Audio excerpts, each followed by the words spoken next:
এত লোভনীয় একটা চরিত্র, তার উপর চরিত্রটা অনেকটা ডিপেন্ড করে, সব মিলিয়ে একটা গ্রে ক্যারেক্টার। তার জন্য প্রচুর বকা খেয়েছি, নিজেকে শুধরাবার চেষ্টা করেছি, পারি। সেই ওশেনে যদি আমরা সবাই মিলে একটু স্নান করতে পারি, কানেকশনটা খুব অর্গানিক্যালি হয়েছে। চারিত্রিক যে ডিফারেন্সটা সেটা খুব ইন্টারেস্টিং হবে।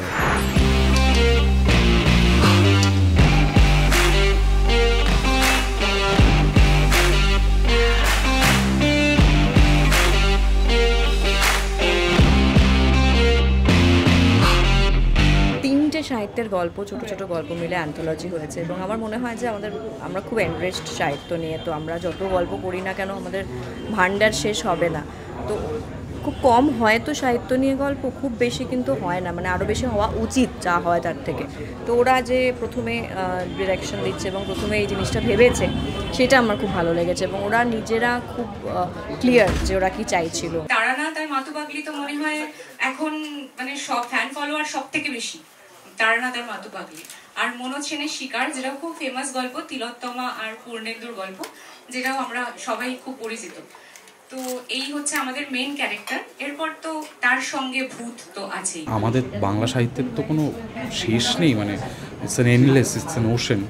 তো সেই ওশেনে যদি আমরা সবাই মিলে একটু স্নান করতে পারি, তাহলে আমাদের শরীরটাও ঠান্ডা হয়, মানুষেরও দেখতে ভালো লাগে। মণিহার আর মণিমালিকা এটা এত লোভনীয় একটা চরিত্র এবং এত জটিল একটা চরিত্র যে এই চরিত্রটার সুযোগ পাওয়াটাই একটা দারুণ ব্যাপার। এবং আমি খুবই কৃতজ্ঞ আমাদের পরিচালকদ্বয়ের কাছে, আমাদের কাকলিদি এবং অভিনবদার কাছে, যে তারা এই চরিত্রটার জন্য আমাকে ভেবেছেন এবং এই চরিত্রটা আমায় অফার করেছেন।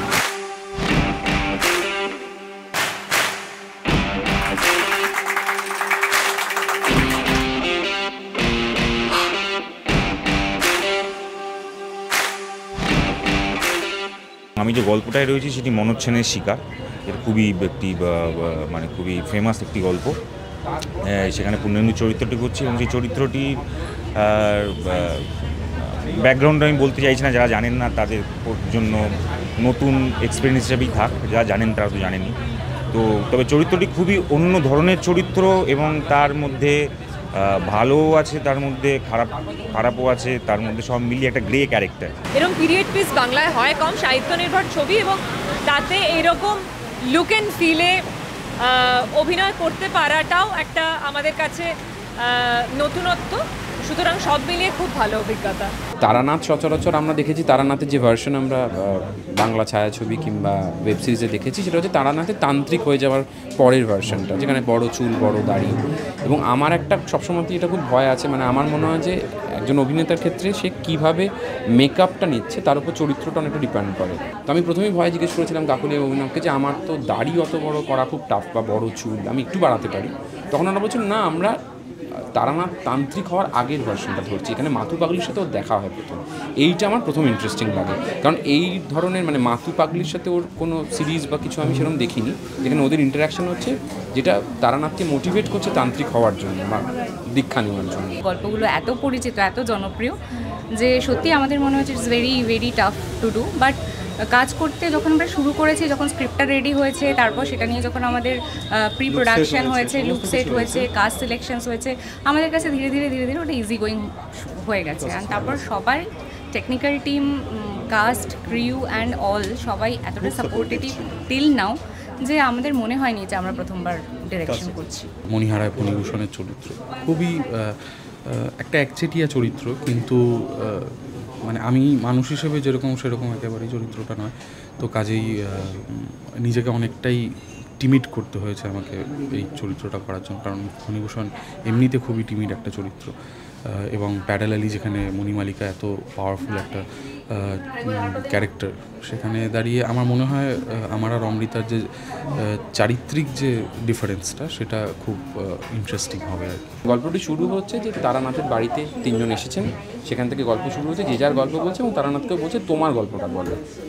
খুবই ভালো লেগেছিল, সাহিত্য নির্ভর ছবি, খুব ভালো লেখা স্ক্রিপ্টটা, এবং কানেকশানটা খুব অর্গ্যানিক্যালি হয়েছে, এরকম না ফোর্স করে কেউ কানেকশানটা করে দিয়েছে। এবং আইকনিক চরিত্র, সাহিত্যপ্রেমী হিসাবে তো বটেই, পরবর্তীকালে যখন অভিনয় নান্দিকার শুরু করি আমি, তখন বারবার মনে হচ্ছে ধরনের চরিত্র কীভাবে ফুটিয়ে তোলা যায় বা আদৌ কীরকম সুযোগ আসবে নাকি। So I am very lucky যে আমাকে অ্যাপ্রোচ করা হয়েছে। কাস্টিং নিয়ে একটুখানি ডিফিকাল্টিস হয়েছিল, কেননা ক্যারেক্টারের সাথে কে যাবে এই ভাবতে ভাবতে তারপর ফাইনালি আমরা এই কাস্টিং পেয়েছি। খুব জনপ্রিয় ক্যারেক্টারগুলো তো, মানে চরিত্রগুলো তো ভীষণ জনপ্রিয়, ফোটাতে সেই তো স্কিলটা সেগুলো দরকার। কে ফোটাতে পারবে বা কারা ফোটাতে পারবে সেই জন্য খুবই সেটা টাফ ছিল বাছাটা, কিন্তু আলটিমেটলি যেটা আমরা বেছেছি we are very satisfied with that. ছবিটা সম্বন্ধে আমাদের যখন প্রথম ফার্স্ট পোস্টার লঞ্চ হয়েছিল বা টিজার পোস্টার যাকে বলে, তখনও কোনো ক্যারেক্টার রিভিল হয়নি, তখন থেকেই কিন্তু মানুষের মনে একটা আগ্রহ হয়েছে ভূতপূর্বকে নিয়ে। এবং আজকে পোস্টার রিলিজে সব চরিত্রগুলোই ওনারা দেখতে পেয়ে যাচ্ছেন।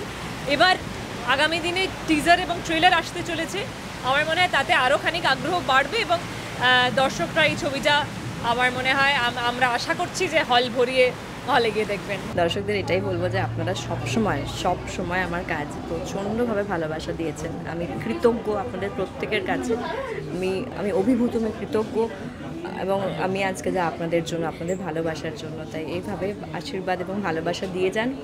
আমার আগামী এই ছবি যে আসছে ভূতপূর্ব, প্লিজ আপনারা হলে গিয়ে সিনেমাটা দেখুন।